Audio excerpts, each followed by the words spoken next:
We look at the River Murray Netball Association now, and our correspondent Hannah Lolla is on the line to give us all the latest news and updates. How are you going, Hannah? Welcome once again. Yeah, thanks, Dan. Good to be with you. Good to have you back for another week, and round 15 action was, well, it wasn't exactly the closest round of netball we've seen, but we'll start off with what was no doubt the match of the round, which was Tailem Bend beating Jervois 50-39. Yeah, this was a great game. Last time they'd met, Jervois won by a goal, so we sort of always thought it would be quite close. Jervois was missing their really zippy wing attack in Skyisha Rigney, so they didn't have her there, but the teams did not change for the entire match. So the seven who started, played all the way through in the same positions, and each one was a great sort of match-up. So, yeah, it was a great game to watch. Both the Tailem shooter Mel Edwards and Courtney Afford for Jervois both had great games in goal attack. Jervois actually had the lead in the first quarter, and it sort of took Tailem a quarter to settle, and then their defensive pressure really stepped it up. It was really good for Jervois. Erin Polish, who's a young player of theirs, daughter of Helen Polish, who does a lot of umpiring across the league. She had her first A-grade game, which was great, and she was matched up against young Bridie Lola Bridie was in shooter and Erin in keeper for Jervois, so they had a great little tussle, and they'd played together in association. So it was just a great game to watch, good contest all over. Shauna Chaplin and Mel Edwards played really well for Tailem, and Jordan Ryan and Courtney Afford played well for Jervois. The one little thing for Tailem is Mel Edwards, who is a gun shooter, came off injured in the last 5 minutes of the game. So we'll see how that pans out for Tailem for the rest of the season, depending on how that pulls up.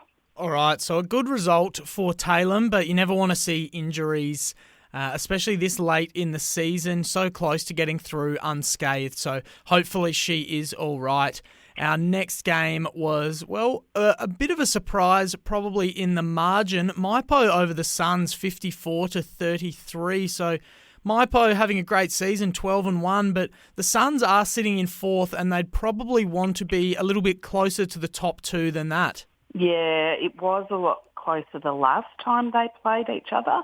Suns, there's been a couple of changes to their lineup, but also Maipo have settled. They had a new coach at the start of the season and another player, but word from the ground was that they are just playing fabulous open court netball and have really settled as a team, forming well and looking good heading into finals. So, yeah, bigger margin than Muriel Walter would have liked.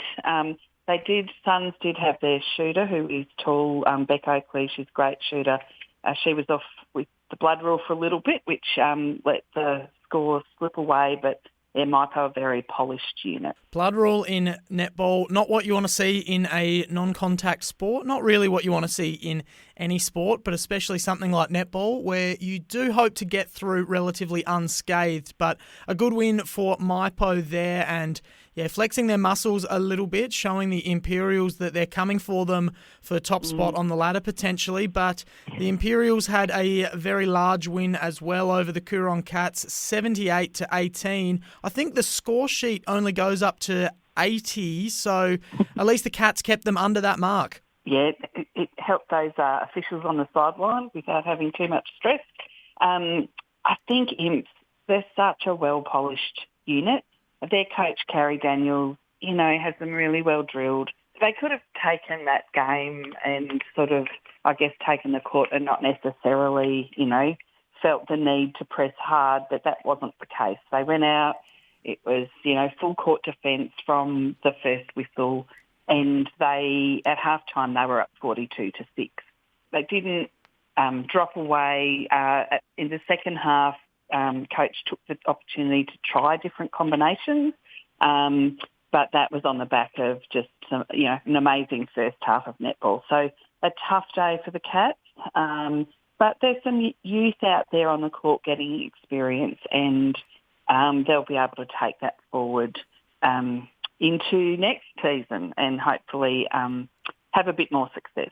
And our last game of the round was a blowout as well. It was Mannum over the Ramblers, 69-38. Not too much of a surprise there. No, not a surprise, but interesting. Last time they played, there was only 5 goals. So I think this tells you what's happening with Mannum in that they're building for the back end as well. So this win locked finals in for them, so no one can take that privilege away from them. On all accounts, a pretty physical game. Ramblers does play a reasonably physical kind of netball, and whilst you said non-contact, I think it's a well-contested game, netball. Plenty of body contact is on the line when you play in A grade. So I think the Wagner sisters, Piper and Phoebe for Mannum, and the defence, they've got Kelly McGorman up there. She's such an active, jumping, intercepting goal defence. So Helene Altman, she shot well when she got for Ramblers, shot well when the ball made it to her. But, yeah, I think Mannum are also staking their mark to say don't think that it's definitely a MyPo grand final, that they'll be in the mix come September. Yeah, we've seen Mannum gradually improving throughout the year, and they're definitely a smoky to challenge those top 2 teams, and they'll get a chance this weekend as we move on to round 16. We'll start off with their game. They're travelling to MyPo in a 2v3 clash, so how do you see this game going? Oh, I think this is going to be a fantastic game. Last time MyPo beat them by 10. I actually think both of these teams have improved as the season's gone on. So I actually think it could be similar. So, but yeah, both improved from the last time they met. And so a similar result. But yeah, it could be tighter. But I can't wait to chat this game next week with you and see what actually happens.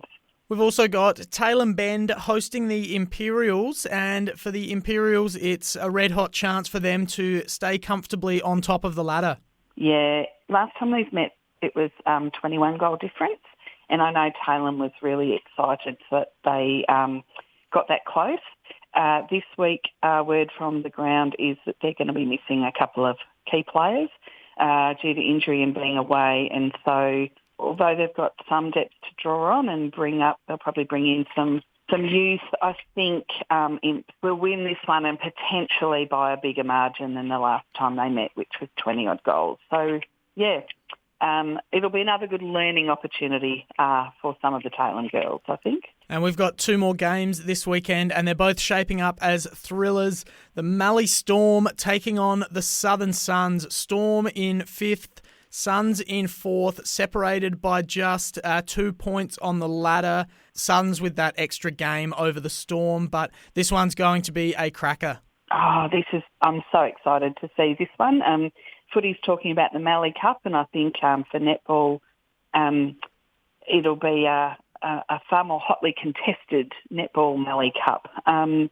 So you've got Storm, who have brought a couple of players in recently, so they've sort of done some late-end recruiting, and if Storm need to win this to keep their chances alive, so Suns, if they win this, they lock themselves in finals and they're done and dusted. If Storm win it, then they still need a couple more results to go their way at the back end, and both of those, both teams play Mannum moving forward. So it's a really interesting back end of this season. You've got Storm are coached, they've got a player coach, Shaylin Paik, who is always tough in defence, but alongside her on the sidelines is Linda Paik, an auntie, and Linda Paik and Muriel Walters, who coaches the Suns, have for decades coached teams across the Mallee, so it's sort of exciting to see them going up against each other, and they're both coaching the Inters teams as well, and both Suns and Storm, the top Inters team, are both looking like making finals as well. So it'll be a double header for the coaches and assistant coaches, and I'm going to pick Storm by 2. So a bit of an upset maybe and Storm to take this one, and that will keep their season alive and mean that next week we get to have another good discussion about what could happen in the Final Four. All right, very good. I think earlier in the year we jokingly called that the Weather Event Cup or something equally intelligent. So we did indeed. Very good. So we'll see if it's a stormy day or a sunny day on Saturday at Peak. And our last game for the round, well, this one is sort of the reverse grand final. The Coorong Cats and the Ramblers both sitting at 1-12 for the season. Whoever wins this one sort of relegates the other one to the wooden spoon, the bottom of the ladder. So this is going to be a really interesting game. Great opportunity for both clubs to get another win on the board. Yeah, Cats will be on their home territory at Canalpin. Last time they met, it was a 6-goal difference to Ramblers. I'm expecting Ramblers may take this one again by a similar margin. I don't think the Cats have had long enough to settle into a home court advantage from playing at home. Tight, and both will be hungry to get their second win on the board, but I think Ramblers will travel well and come home with the points. All right, we'll see how it all shapes up this weekend. It's a massive round of netball, some very exciting games, and we're both very keen to see how it all plays out. Enjoy the netball this weekend, Hannah. We'll catch up with you again next week. Thanks, Dan. Looking forward to it.